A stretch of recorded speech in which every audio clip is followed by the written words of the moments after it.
कसरी अरूलाई बचाउने पो धर्म हुन्छ त? कसरी अरूलाई भलाइ गर्ने पो धर्म हुन्छ त? हैन, ती इसाई मिसनहरू आएर के गरे? अस्पताल बनाइदिए, सबैले उपचार गरिरहेको छैन र?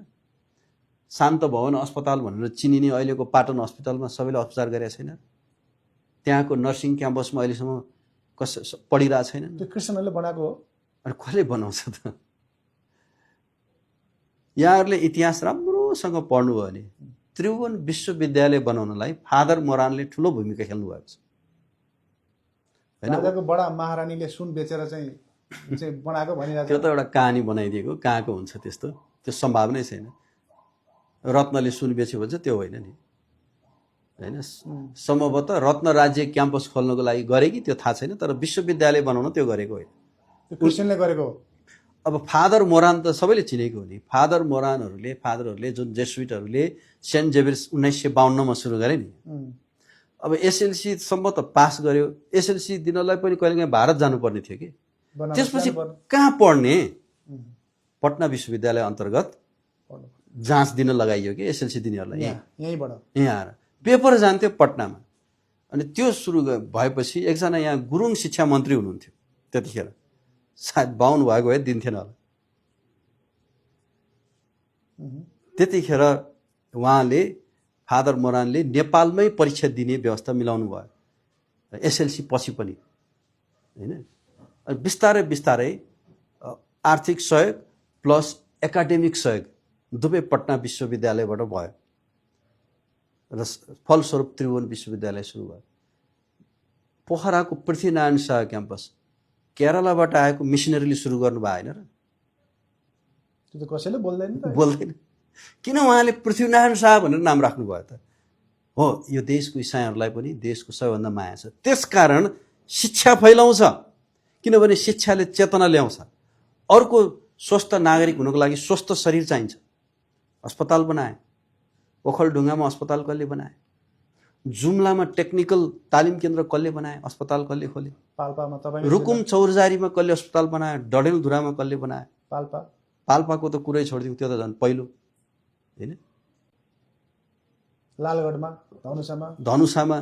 अनि यहाँनिर नेपालमा तपाईँलाई थाहा छ, एकचोटि प्राय मान्छेमा कुष्ठरोग देखिन्थ्यो। मेरै बाउलाई कुष्ठरोग लाग्यो भने म मेरो घरबाट निकालिदिन्थेँ। तर विभिन्न देशबाट मिसनरीहरू आएर त्यो कुष्ठरोगीहरूलाई छोएर माया गरेर अङ्गालो हालेर आफूलाई रोग सरोस् भनेर उनीहरूको लागि उपचार गरेको कसले? हामी जुन संस्कारमा थियौँ, हामी त आफ्नै बाउलाई पनि घरबाट निकाल्थे। उनीहरू त आफ्नो देश छोडेर, आफ्नो भेष छोडेर, आफ्नो छोराछोरी छोडेर, सबै कुरा छोडेर हाम्रा बुबा आमाहरूलाई यसरी अङ्गालो हालेर माया गरेर हाम्रो लागि उपचार गरिदिन्थे। तर बुझेन नेपालीहरूले सर। ल अहिले यहाँनिर आनन्दवन हस्पिटल कसले बनाइदियो कुष्ठरोगीहरूको लागि?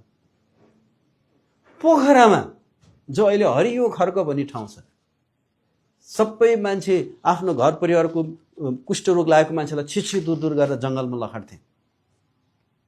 पोखरामा मिसनरीहरू आएर साइनिङ स्टार हस्पिटलसँगै ग्रिन पास्चर हरियो खर्क अस्पताल बनाएर सबै कुष्ठरोग लागेका हाम्रा बुबाहरूलाई, हाम्रा बाजेहरूलाई, हाम्रा काकाहरूलाई, हाम्रा आमाहरूलाई ल्याएर त्यहाँ राख्नुभयो, उपचार गर्नुभयो र देश स्वस्थ भयो नि। देशमा हरेक स्वास्थ्यको लागि हरेक पाइला चालेको छ, शिक्षाको लागि हरेक पाइला चालेको छ। बुटोल टेक्निकल इन्स्टिच्युट कसको सहयोगले बन्यो? हिमाल हाइड्रो कसको सहयोगले बन्यो? बालाजुको टेक्निकल इन्स्टिच्युट कसको सहयोगले बन्यो? कर्णाली जस्तो ठाउँमा त्योभन्दा आजभन्दा 45-46 वर्ष अगाडि जहाँ चाहिँ हिँडेर जानुपर्थ्यो, त्यहाँ गएर तिनीहरूले, होइन, कर्णाली टेक्निकल इन्स्टिच्युट कसरी बनायो? गोर्खामा पनि छ, जहाँ सरकार पुग्न सक्थेन त्यति त्यो ठाउँमा उनीहरू शिक्षा, स्वास्थ्य र प्राविधिक शिक्षा ज्ञान लिएर उनीहरू पुगे र देश बनाउनमा उनीहरूको ठुलो हात छ। उहाँले फेरि धर्म प्रचार पनि गर्नुभयो। हेर्नुहोस्, धर्म भनेको प्रचार गर्न नपाउने कुरा होइन नि त। पापको प्रचार गर्नु भएन त। लिखितमा त हामी धर्म प्रचार गर्दैन भनेर मिसनरीले साइन गरेर आउँथ्यो। त्यो पछि राज्यले बाध्य पारेर साइन गरेको हो, होइन। नेपाली पनि गएर अमेरिकामा धर्म प्रचार गर्न पाइन्छ, होइन नेपालीले गएर त्यहाँ हिन्दू धर्मको कुरा मानेको छैन र प्रचार गरेको छैन र सबभन्दा बढी गरिरहेको छ अनि त्यहाँ त पाउँछ नि मान्छेको दिमाग कतिखेर चेन्ज हुन्छ त्यो फरक हुँदैन कि आफ्नो विश्वास हो आफ्नो आस्था हो मलाई जे कुरामा मलाई कन्भिन्स लाग्छ विश्वास लाग्छ त्यो मैले अपनाउने हो तर राज्य इसाईहरूप्रति डराउनु पर्दैन तर अहिले सबैभन्दा बढी इसाईसँग नै डराएको छ